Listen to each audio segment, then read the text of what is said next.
Hello friends, welcome to my channel. Navneet Ketan ચિત્રકલા ધોરણ 3માં આપણે આ નવા વિડીયોમાં શીખીશું. કાલે આપણે પેજ નંબર 5 શીખ્યા હતા. આજે શીખીશું પેજ નંબર 6. તો પેજ નંબર 6 પર બાળકોમાં રેખા કૌશલ્યોનો વિકાસ થાય, બાળકોમાં વૈચારિક શક્તિનો વિકાસ થાય, બાળકોને નવસર્જનનો આનંદ મળે એના માટે. તો અહીં જે લાઈનો આપી છે તે છે સીધી લાઈન, અને સીધી લાઈન કહેવાય, અને આડી લાઈન. તો આ રીતે સીધી આડી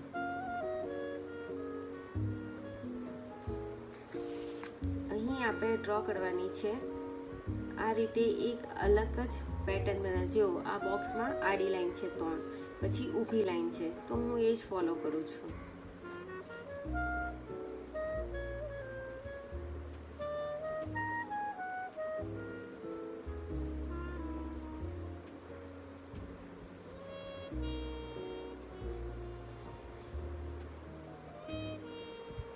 હું આ બોક્સમાં જોઈને જ મારી લાઈનો ડ્રો કરું છું. તો તમે પણ જ્યારે પણ ડ્રો કરો ત્યારે બોક્સને ફોલો કરવું જરૂરી છે.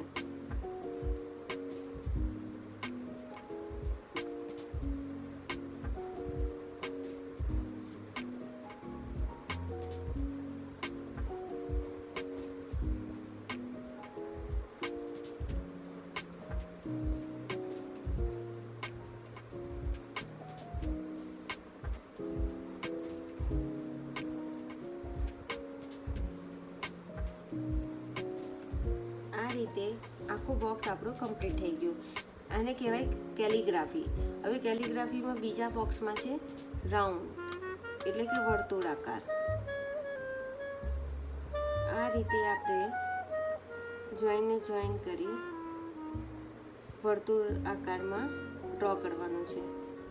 એ જ રીતે અહીં પણ.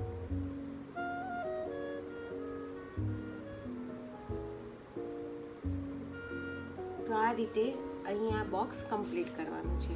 ત્યાર પછી છે અર્ધરાવ વર્તુળ, તેને હાફ સર્કલ પણ કહેવાય.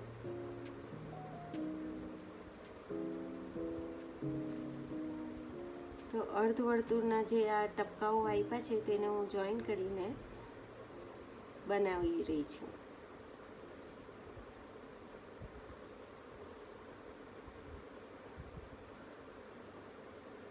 તો આ રીતે તમે આને પણ કમ્પ્લીટ કરી શકો.